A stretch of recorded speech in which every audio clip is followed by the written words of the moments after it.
With the latest round of talks aimed at thrashing out a post-Brexit free trade agreement kicking off on Tuesday, the issue of fishing rights is likely to prove a major sticking point, so today Express.co.uk readers are being asked, should Boris Johnson compromise in order to get a deal over the line? Earlier this week, Brussels was accused by Downing Street of wishful thinking over claims the UK could be prepared to modify its expectations when it came to fishing and the bloc's demands for alignment with European Union standards.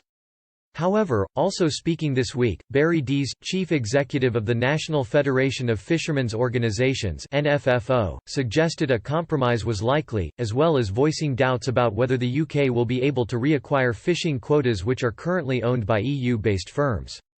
Demonstrable progress on the issue needs to be made before Prime Minister Boris Johnson meets Ursula von der Leyen, President of the European Commission, later this month.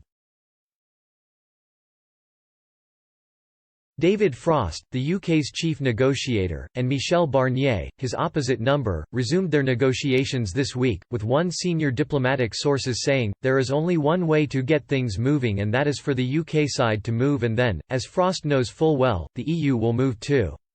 Specifically, the EU hopes the UK will downgrade its expectations with respect to level playing field trade rules if the European Union does likewise with its demands related to regulatory alignment and access to UK waters.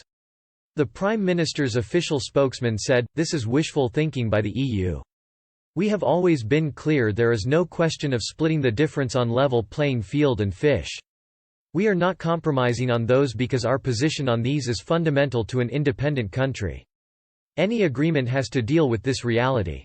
However, Mr. Dees suggested there was nevertheless room for manœuvre. He said, fishing rights are an entirely separate issue, the EU are trying to link them because it's the only card they believe they have.